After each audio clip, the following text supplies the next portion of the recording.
Good evening, folks. Triple Crown here, coming to you from Vancouver, British Columbia. This is a round 9 summary of the Global War 1939 series playtest, and what another interesting round. The tides have flipped maybe back and forth several times, and we will get into what's happening. I guess we will start where things are going very well for the Axis. The Japanese have consolidated their fleet here off of Java. Just absolutely massive fleet, 4 carriers, more ships than I can beg to count, and they now have control of all the money islands. They are making more money than the United States, and they have the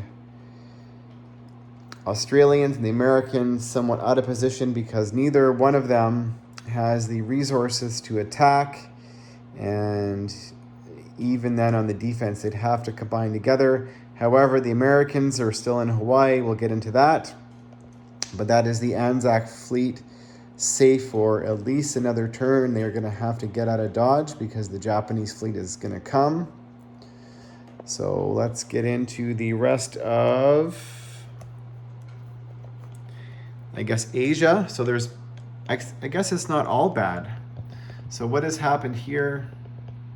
The northeast territory of China, the Russians have come down with their cavalry and about eight infantry, and the KMT have gone there. So there's about 40 units there in total.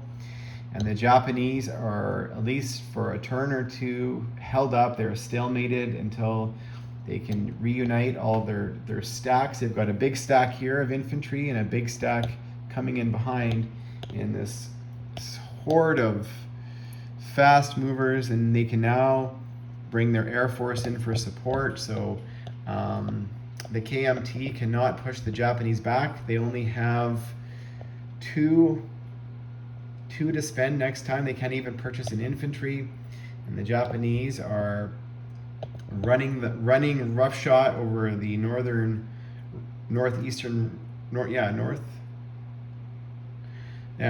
the eastern Siberia region of Amur. So Russia did receive half of the Lend-Lease again, so they are at 26 next turn. This turn they built 7 regular infantry and 2 guards. And why is the American fleet still back on the mainland? Well, they took the bait. They took the bait of the Japanese fleet. Now, just a little housekeeping thing. So the Americans did scorched earth their air and naval bases here, which meant they couldn't go back to Hawaii. So they actually decided to go back to Johnson, and rather than sit in no man's land, they decided to go back to a naval base. So that's what happens when you scorched earth, because that happens at the start of your turn, which meant the U.S. would not have had use of those facilities. So they burnt them, and then they wanted to use them. So that's what happens, or that's what happens when I do it. It backfires. So the Japanese they moved their 3 naval transports off of Japan, which that is can go 3 spaces, 1, 2, 3, and that can hit either Northwest United States or British Columbia. And so the Canadians had to drive 2 armor and an infantry back to Alberta, and they had a couple fast movers in the east and a couple infantry which they railed to the Pacific Northwest, and they flew all of their aircraft. She could have made it. 1, 2, 3. Yes, it could make it. Yes. So they got 4 aircraft sitting there now, which should be enough to repel this force. And they did build a couple submarines and a destroyer. They have to keep pace with the Japanese. The Japanese now, that fleet is going to get monster. There is a Canadian corvette down here lurking around the Solomons. But that is not going to save the day. So that's what's happening over here. Let's get into the battle for Paris, which this now is in the favor of the Allies. They now have, in terms of attrition, superiority by about 22 units. So that is huge. Now next turn, France has 17, so they could build their factory, which they did this turn, but they could also build a fortification in Paris, which would probably lock it down, I would assume, for the game. The Americans, given that they feel Paris is secure now, they didn't build as many heavy hitters and tanks. They only built 2, and they've got 8 transports that can reinforce next turn, so that's another 16 units. There's another 10 in Britain. Over here, so there was a little ping pong action. So at the end of the Italian turn, they were in Marseille, which meant a German mech came down and annexed Barcelona, trying to get to annex all of Spain. They have to get to the capital, which is Madrid, and they fell short. So when they annex those territories, immediately Portugal joins the side of the British, and so there was some 2 lone Frenchies down here, so they basically killed all of the Italians that were here, and also they came and killed some of the Italians that were in Seville. And then on the subsequent turn, the Italians came in and retook Barcelona. So the Italians have a healthy economy. They've got 31 to spend next turn, but the Germans and the Italians are losing this battle of attrition. So currently next turn, actually the Americans have 26 units, just the Americans alone, that can go into Paris, and the British have 12. So that is huge. There's absolutely no way the Germans actually didn't even build any offensive units this turn. They built only infantry, so 10 infantry in Berlin, 10 in Western Germany. They don't have a lot of cannon fodder on the front. They've only got 6 infantry. So if they're ever going to do it, they need to get as many cannon fodder on the front as they can.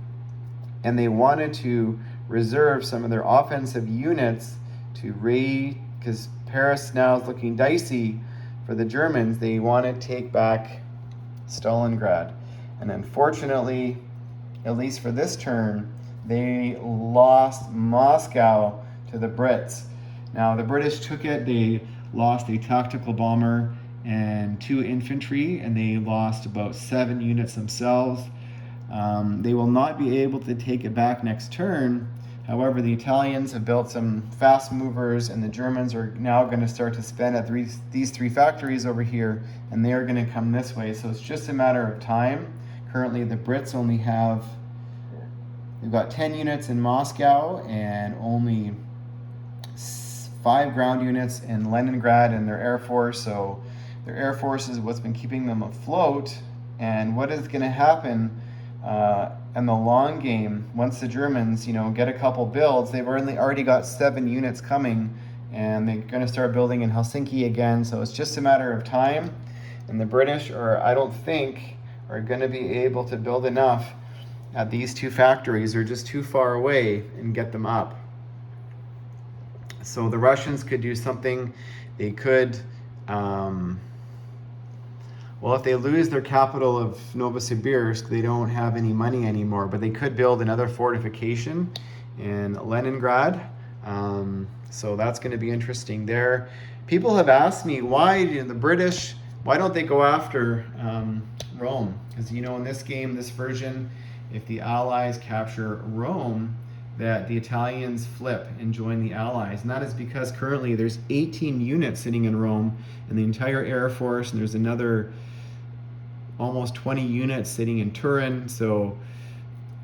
And there's also a fortification in Turin. So it's just, the British are just spread too thin. They do have about 6 or 7 naval transports in the water.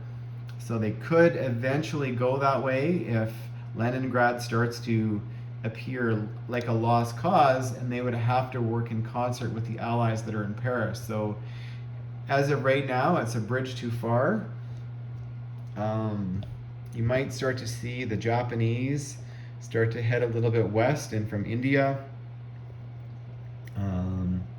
To look at the stack of guys in Cairo. And so yes, next turn there's the transports that were in the Black Sea moved 1, 2, and so they're going to be able to move these 4 units and another load of guys up to the Caucasus or Kharkov, or maybe even do a landing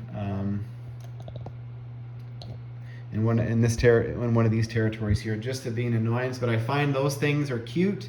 But yeah, you're going to kill a couple guys and slow things down, but over the long haul, kind of a waste. You're better off to, at least in my opinion, try and reinforce the strong point, which needs to be Stalingrad. So that's my opinion, and people are messaging me privately saying, you got to play this one out. This game's closer than you think. So that's been interesting there. Yeah, I got to point out what the Canadians did, because I forgot to mention the Canadians over here, because they've got a couple armor and an infantry in Alberta to support that. They built a tactical bomber and a fighter in Quebec, so they will be able to reinforce or at least make it over to the Western Europe if they need be. So that's an option there. So that's all I got, folks. Stay tuned for round 10.